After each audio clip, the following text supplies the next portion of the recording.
ये बात सच है कि पुरुष अपना मेहनत करके एक मकान तो बना लेता है, उस मकान को जो घर बनाती हैं वो आप लोग बनाती हैं। किसी शायर ने कहा है कि एक तुम्हारा होना क्या से क्या कर देता है, इन बेजुबान शत दीवारों को घर कर देता है। अगर आप नहीं होंगी तो हमारा अस्तित्व कुछ नहीं है। अपनी बात को आगे बढ़ाता हूं बाबा साहब के उस कथन को याद करते हुए कि किसी भी समाज की तरक्की को मैं उस बात से मापता हूं कि उस समाज की महिलाओं ने कितनी तरक्की की है। यदि हम महिलाओं को आज भी उसी स्तर पर रखे हुए हैं, हमारी सोच आज भी वही है कि महिलाएं केवल घर में खाना पकाने के लिए हैं, घर की देखभाल करने के लिए हैं, तो मैं मानता हूं कि हम सच में अम्बेडकरवादी नहीं हैं। यदि सही मायने में आपको अम्बेडकरवादी बनना है तो महिलाओं को बराबरी का स्थान दीजिए, उनको सम्मान दीजिए। अगर आप उनका हौसला नहीं बनेंगे तो हमारी ऐसी कामयाबी किसी काम की नहीं है, बेकार है। अभी बात हो रही है, जैसा कि मैं बैनर पे भी देख पा रहा हूं, कि बुद्धिज्म, बौद्ध धर्म की बात हो रही है।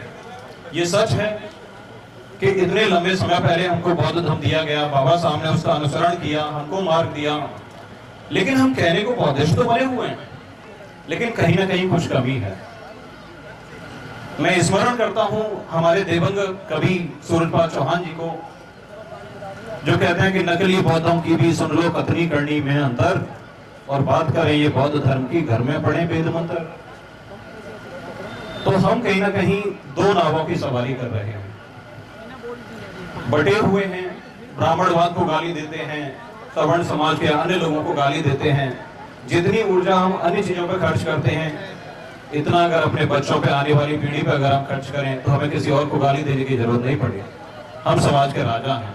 और ये ध्यान रखिए कि नफरत नहीं, हम प्रेम के आदी हैं, इसीलिए तो हम अम्बेडकरवादी हैं।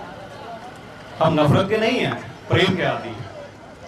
तो सामने वाला आपको भड़काएगा, आपकी उस कमजोरी का फायदा उठाएगा। आज भी आप देख लीजिए, जेलों में, एक मैंने पेपर में आर्टिकल पढ़ा था, जेलों में 66% जो कैदी हैं वो SC, ST और OBC हैं। क्यों? क्योंकि हमारी कहीं ना कहीं कमी रही। तो हमें उन कमियों पे काम करने की जरूरत है। सिर्फ मंचों के माध्यम से बदलाव नहीं होता, एक दिन में बदलाव नहीं होता। हमारे पास बहुत बड़ी ताकत है, युवा शक्ति हमारे पास है। बड़ा काम हमारे पास क्या रह गया? भटकाव वाली स्थिति है कि सुबह उठे, 1.5 GB डेटा खर्च किया, फिर सो गए। तो हम कहीं ना कहीं दिग्भ्रमित हो रहे हैं। मैं मान के चलता हूं, एक छोटा सा उदाहरण अगर दूं कि मान लो कोई सामान अगर गिरा हुआ है, कोई काम अगर बिगड़ रहा है, तो उसको सही करने की जिम्मेदारी उस व्यक्ति की है जिसकी उस पर नजर पड़ती है, जिसने उसको देख लिया। जिसने नहीं देखा उसे तो पता ही नहीं है। तो जब हमको समाज में कुरीतियां, समाज में कमियां नजर आ रही हैं, तो उन पर काम करना भी हमारी ही जिम्मेदारी है, कोई और उनको ठीक करने नहीं आएगा। हमारे ऊपर बहुत सारे संगठन हैं, बहुत सारे समाधान हमारे पास मौजूद है, संविधान हमारे पास मौजूद है, लेकिन फिर भी ऐसा क्या कारण है कि हम आगे नहीं बढ़ पा रहे हैं? तो कुछ तो कमी है। पूर्व के वक्ता बहुत कुछ बोल चुके हैं, आने वाले समय में और भी बहुत कुछ बोलना है। मैं कोई वक्ता नहीं हूँ, सिर्फ श्रोता हूँ, फिर भी आप लोगों ने मौका दिया, आपका बहुत बहुत आभारी हूँ। लेकिन आज के समय में हमारे सामने एक चुनौती है।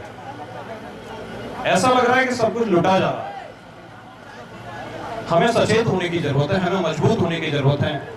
अभी अभी मेरे अंकल जी ने एक इशारा किया कि नई शिक्षा नीति के तहत ऐसे बदलाव कर दिए गए हैं कि सरकारी संस्थान बंद हो जाएंगे और प्राइवेट संस्थानों में शिक्षा इतनी महंगी हो जाएगी कि हम पढ़ा नहीं पाएंगे। तो हमें सचेत होने की जरूरत है। हमें पैसे की कमी नहीं है हमारे पास। इतना बड़ा भव्य कार्यक्रम आज हम आयोजित कर रहे हैं। कभी समय था कि पहनने के लिए कपड़े नहीं होते थे, आज हम चमचमाते अच्छे कपड़े पहन रहे हैं, अच्छी गाड़ियों में चल रहे हैं, इतना बड़ा कार्यक्रम कर रहे हैं, खाने का इंतजाम इतने लोगों के लिए हमने किया है। तो गरीब नहीं है हम लोग, कहीं ना कहीं हमारी सोच गरीब है अभी भी।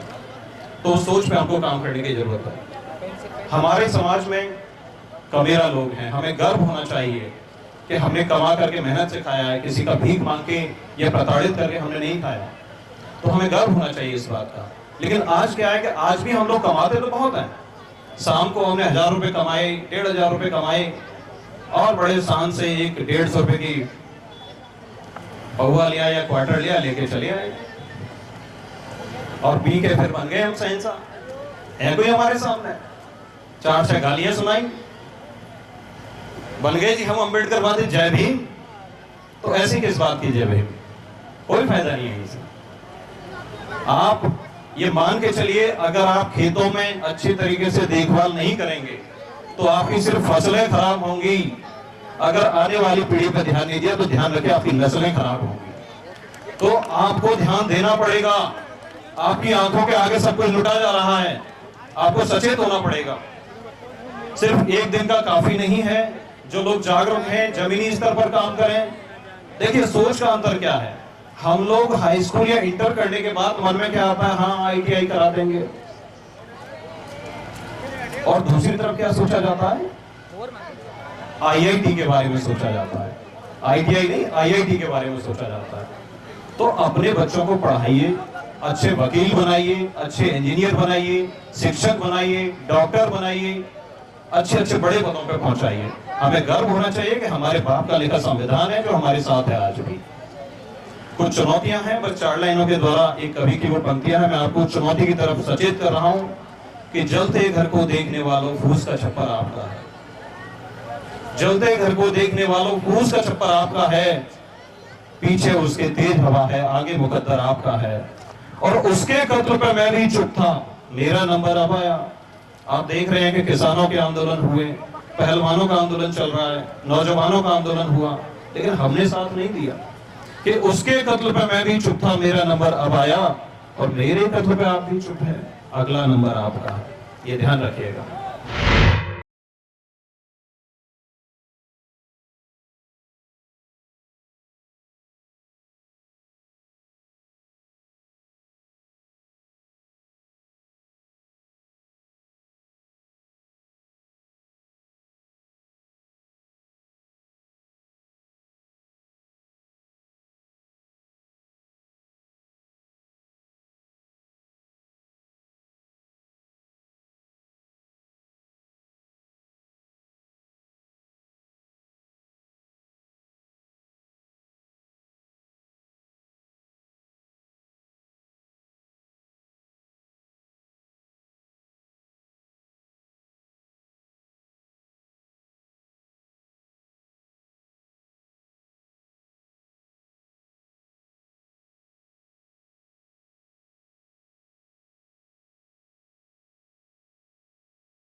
अगर आपने अभी तक हमारा चैनल सब्सक्राइब नहीं किया है तो सब्सक्राइब करें और घंटी का बटन बिल्कुल भी दबाना ना भूलें ताकि सभी लेटेस्ट खबरें पहुंच सकें आप पे सबसे पहले।